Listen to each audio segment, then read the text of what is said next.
bukas may a-attendan tayong event! Ay, yes! Super duper happy and excited ako kasi nga first time kong umattend ng event. Kaya naman hindi natin yan palalampasin. Kaya bumili na ako ng damit kasi nga ganitong kulay yung kailangan suotin namin doon. Eh wala kasi akong ganitong kulay. Kaya ate ko, napilitan tayong bumili. Bali ganito siya. Meron pa naman iba sana. Pero medyo maliit na sa akin. Tsaka ano lang siya. Plain na kulay lang din. Wala siyang ganito. Ito kasi merong pa-design na ganyan. So, susukatin na natin siya. Nasukat ko naman na ito dun kanina, pero papakita ko pa rin sa inyo. Super simple lang nito kasi nga, wala na akong time maghanap talaga nung ibang design ng damit. Diyan ko lang ito binili sa labas. Malapit lang dito sa boarding house namin. Hindi na ako nakapunta dun sa mall or what. Hindi na rin ako makaka-order. Kaya, ate ko okay na yan. Medyo manipis lang kasi nga, tingnan nyo naman yung suot ko. Bulaklakan, tsaka black. Kaya kapag sinuot natin, halata. Pero okay naman na yan kasi nasukat ko na kanina nang wala akong dobleng damit.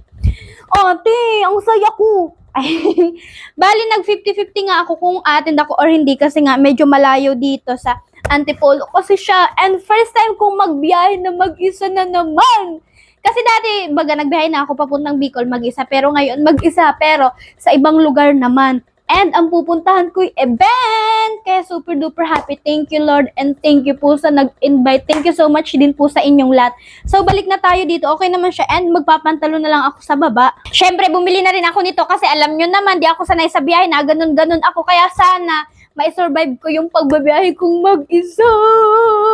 Ay, OA na naman. Parang hindi nga sa akin bagay yung damit. Parang mas umitim ako dito. Pero okay lang yan. Ang mahalaga maka-attend ako dun sa event. Kasi excited na rin ako ma-meet yung ibang content creator, yung ibang nag-affiliate, and syempre matuto. Kaya super duper happy talaga ako kasi nga isa ako sa napili na maka-attend sa event na yun. Kaya hindi yan pwedeng palampasin. So yun lang naman guys kasi lalabang ko pa itong damit na to kasi nga susuotin ko na siya bukas. Abangan nyo na lang yung vlog ko kung anong event yung pinuntahan ko. Bye bye! God bless! Mwah!